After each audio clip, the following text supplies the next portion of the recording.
চৌধুরী বাড়ির সকলের মুখের এখন চিন্তা আর রাগের ছাপ স্পষ্ট ফুটে উঠেছে। সমুদ্র সহ বাড়ির সবাই দলিলে নোটনের নাম দেখে অবাক হয়ে যায়। চৌধুরী বাড়ির সকলের এইরকম রিয়েকশন দেখে নোটনের বেশ মজা লাগছে। 3টা বছর অনেক কষ্ট সহ্য করে এই সমস্ত সম্পত্তির মালিক হয়েছে। নোটন গিয়ে আহনাফ সাহেবের হাত থেকে দলিল কেড়ে নিয়ে আসে আর বলে, থাক শ্বশুর আব্বা, আর দলিল দেখতে হবে না। এই নোটন কোনো কাঁচা কাজ করে না, সো ভুল ধরার চেষ্টা নাই বা করলেন। তবে আসল সত্যি কি জানেন? আজ থেকে এই বাড়ি, অফিস সহ যা যা সম্পত্তি রয়েছে সবকিছু একমাত্র মালিক হলো আপনার বড় ছেলের বউ নোটন। নোটন কথাটা বেশ মজা নিয়ে বলল, কিন্তু আহনাফ সাহেবের শরীর রাগে জ্বলছে। সে ভাবতে পারছে না তার বাবা এইরকম কিছু করতে পারে। আহনাফ সাহেব বলে, এই জন্য 3টা বছর তুমি এই চৌধুরী বাড়িতে বাড়ির কাজের লোকের মতো থেকেছ, তাই না? সব অত্যাচার মুখ বুজে সহ্য করেছ। আর আমার বাবার এত সেবা যত্ন শুধু এই সম্পত্তির জন্য করেছ, তাই না? দারুণ শ্বশুর আব্বু, কত সুন্দর নিজের ছেলের বউয়ের সকল পরিকল্পনা সম্পর্কে জেনে গেলেন। তবে একটু দেরি করে ফেলছেন সবকিছু বুঝতে, এখন কিছু করার নাই। তবে 5টা বছর দাদার অনেক সেবা যত্ন করেছি আমি, তাই এই সম্পত্তির মালিক হওয়া আমি ডিজার্ভ করি। নোটনের কথা শুনে নাবিলা বেগম বলে, আহনাফ, তোমাকে শুরু থেকে বলছি এই ফকিন্নি আর অনাথ মেয়েকে বাড়ি থেকে বের করে দিতে। ওর মতো এইরকম গরিব থার্ড ক্লাস মেয়ের চরিত্র আর কত ভালো হবে। এত এত সম্পত্তি দেখে লোভ সামলাতে পারে নাই, তাই বাটপারি করে নিজের নামে লিখিয়ে নিয়েছে। দুধ কলা দিয়ে কাল সাপ পুষেছি। নাবিলা বেগমের মুখে অনাথ কথাটা শুনে নোটন একটু হাসে। নোটন মনে মনে ভাবে, ওর বাবার পরিচয় যদি চৌধুরী বাড়ির মানুষ জানে তাহলে শরীর থেকে এদের আত্মা বের হয়ে যাবে। কিন্তু নোটন এখন সেটা করতে চায় না। এত বড় সরকর আগে এই পরিবার সামলে নিয়ে উঠুক, পড়ে পড়ে না হয় আরেকটা সরকর দিবে। নোটন বলে উঠে, ওয়াও শাশুড়ি আম্মু, দারুণ! এই না হলে আমার শাশুড়ি কি সুন্দর নিজের ছেলের বউয়ের মনের কথা আগে থেকে জেনে গেলেন আপনি। তবে যাই বলুন, এখানে দোষ কিন্তু আমার না, আপনাদের মতো মানুষরূপী মুখোশধারী সাপের সাথে থেকে থেকে নিজেও বিষধর সাপ হয়ে গেছি। কথায় আছে না, সঙ্গ দোষে লোহা ভাসে, ঘটনা ঠিক তেমন। নাবিলা বেগম আরও কয়েকটা কথা শোনাতে থাকে নোটনকে, আর নাইটন তার যথাযোগ্য উত্তর দেয়। নোটন খেয়াল করে তাদের আশেপাশের মানুষ একে অপরের সাথে কানে কানে কথা বলছে। এতক্ষণ পার্টির মানুষের দিকে ভালো করে খেয়াল করে নাই সে। নাবিলা বেগম যখন আরও কিছু কথা বলতে যাবে, নাইটন হাতের ইশারা দিয়ে তাকে চুপ করিয়ে দেয়। আহনাফ সাহেবের হাতে থাকা মাইক নিয়ে নোটন বলে, হ্যালো গাইস, আমি হলাম নোটন, এই বাড়ির বড় ছেলে সমুদ্র চৌধুরীর ওয়াইফ। আসলে পরিবারের সদস্য সাথে কথা বলতে গিয়ে আপনাদের কথা ভুলে গেছি, সেই জন্য সরি। আর আরকেটা কথা, যেহেতু আপনারা শুরু থেকে এখানে উপস্থিত ছিলেন তাই বুঝে গেছেন যে অনিক চৌধুরী মারা যাওয়ার আগে তার সমস্ত সম্পত্তি আমার নামে লিখে দিয়ে গেছে।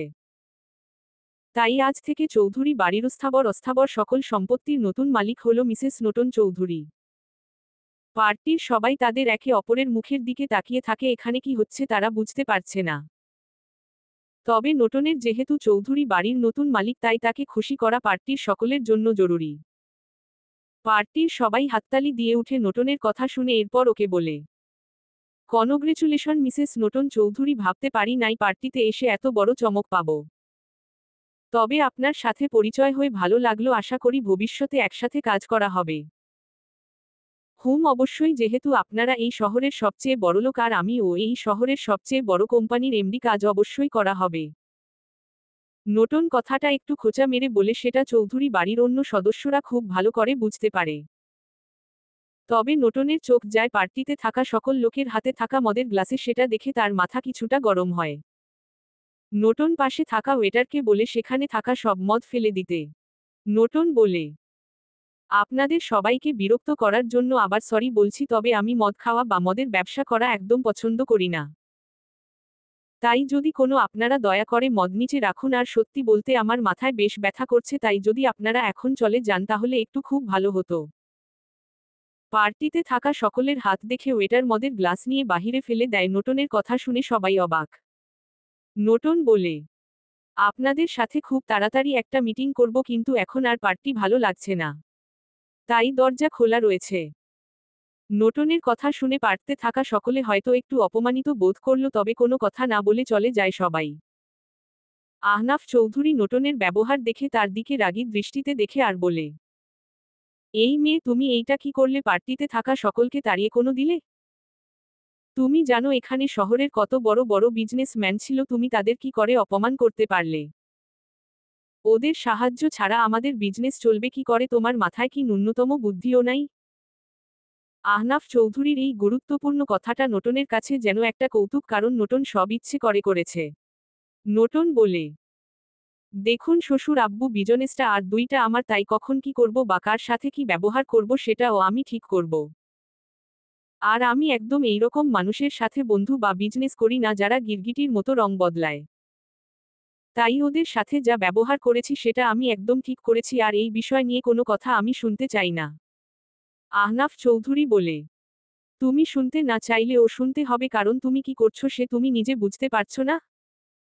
তুমি সবাইকে তাড়িয়ে দিলে। আপনি কি করে এই বাড়িতে মদ নিয়ে আসলেন আর পার্টিতে থাকা সকলকে মদ খেতে দিলেন? আপনি জানেন না মদ খাওয়া হারাম? তোমার মতো এইরকম একটা লোভী আর হাঁটুর বয়সী মেয়ে থেকে নিশ্চয়ই হালাল হারাম শিখতে হবে না?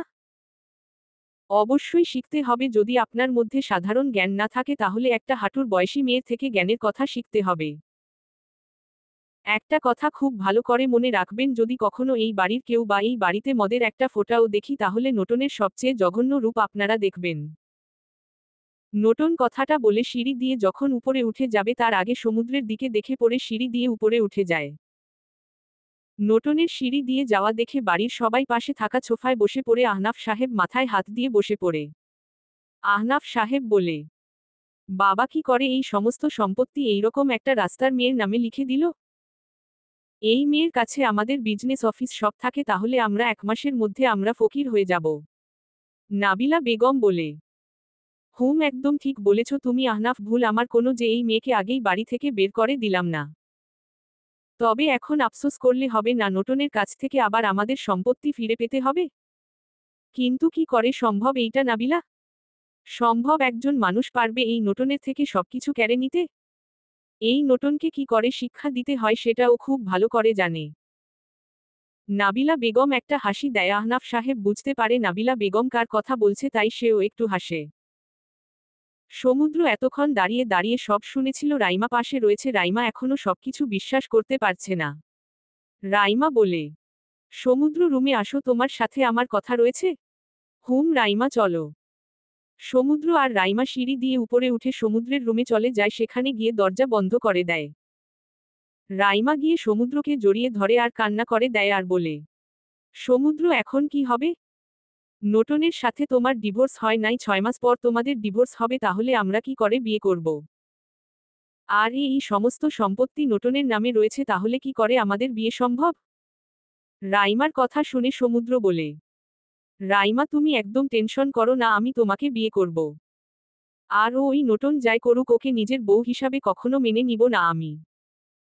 6 মাস পর নোটনের থেকে ডিভোর্স নিয়ে তোমাকে বিয়ে করব, কোনো টেনশন করো না রাইমা। আচ্ছা সমুদ্র, বিয়ে আমরা করব ভবিষ্যতে, তবে সম্পত্তি কি করে নোটনের থেকে নিয়ে আসা যায় সেটা বড় সমস্যা এখন।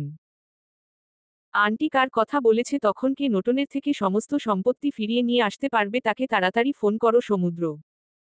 রাইমা তুমি চিন্তা করো না, আম্মু যখন বলেছে তাহলে উনি ফোন করবেন তাকে। রাইমা আমি তোমাকে অনেক ভালোবাসি। মিটু সমুদ্র। সমুদ্র আর রাইমার কথা মধ্যে দরজা খোলার শব্দ শোনা যায়, তারা পিছনে তাকিয়ে দেখে নোটন ওয়াশরুমের দরজা খুলে বের হয়। নোটন বলে, এইসব মিটু সিটু ভালোবাসা কথা আমার রুমে শুনতে চাই না, যদি খুব ভালোবাসা পায় তাহলে অন্য রুমে গিয়ে এইসব করবেন। কারণ চরিত্রহীনদের নোংরামি করার জন্য এই না কথাটা যেন মাথায় থাকে। সমুদ্রকে যে নোটন চরিত্রহীন বলছে সেটা সে ভালো বুঝতে পারছে। সমুদ্র রাগী দৃষ্টিতে নোটনের দিকে তাকায়। কিন্তু নোটন এইসব দৃষ্টির ধার ধারে না, সে আয়নার সামনে দাঁড়িয়ে মাথা মুছতে থাকে। সমুদ্র বলে, নোটন আপনি কি আপনাকে ইনডিরেক্টলি চরিত্রহীন বললেন? না সমুদ্র, আমি ডিরেক্টরলি বলেছি আপনি একজন চরিত্রহীন পুরুষ। যে নিজের বউকে রেখে বিদেশে অন্য মেয়ের সাথে প্রেম করে, আবার তাকে নিজের রুমে নিয়ে তার বউয়ের এসে জড়িয়ে ধরে, তাকে আমি চরিত্রবান পুরুষ মনে করি না। নোটনের কথা শুনে সমুদ্র রাইমাকে দূরে সরিয়ে দেয়, তবে নোটনের কথাটা সমুদ্রের বেশ গায়ে লাগে। সমুদ্র বলে, বউকে বউ, আপনি আমার কোনো বউ হন না। আপনার মতো এইরকম লোভী আর থার্ড ক্লাস মেয়ে কখনো সমুদ্র চৌধুরী বউ হওয়ার যোগ্যতা রাখে না। আর আমার চরিত্রের সার্টিফিকেট নিশ্চয়ই আমি আপনার থেকে চাই নাই নোটন। শরীয়ত মতো 3বার কবুল বলে আমাদের বিয়ে হয়েছে, কিন্তু আপনি যদি সেটা মেনে নিতে না পারেন তাহলে সমস্যা আপনার। আর যোগ্যতার কথা যদি আসে তাহলে এখন আপনার কি যোগ্যতা রয়েছে চৌধুরী বাড়ির মালিকের জামাই হওয়ার? কি বললেন আপনি নোটন? সমুদ্র চৌধুরী কোনো যোগ্যতা নাই আপনার মতো রাস্তার মেয়ের জামাই হওয়ার? না, নাই কোনো যোগ্যতা নাই। আর রাস্তার মেয়ে কাকে বলছেন ভুলে যাবেন না, আপনি এখন যেই বাড়িতে দাঁড়িয়ে রয়েছেন সেটা আমার। আর যদি ক্লাসের কথা বলি আমি তাহলে ও 3rd ক্লাস, কিন্তু আপনি কি একটা ভিখারির কাছে ও বাড়ি রয়েছে আপনার কাছে নাই? নোটন, আপনি আমাকে ভিখারির সাথে তুলনা করলেন, সাহস কি করে হয় আপনার? সাহস আমার সবসময় অনেক বেশ। সমুদ্র যদি 3 বছর দেশে থাকতেন তাহলে সময় করে দেখিয়ে দিতাম। কিন্তু এখন আপনার সাথে ঝগড়া করার মুড নাই, তাই যদি আপনাদের নোংরামি আরও বাকি থাকে দয়া করে রুম থেকে বের হয়ে যান। ঘুম পাচ্ছে, ঘুমাতে দেন।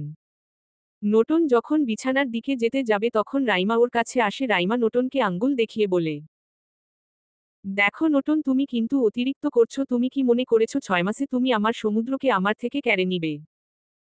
কখনো পারবে না। সমুদ্রের দেহ মন শুধু আমার এই রাইমার।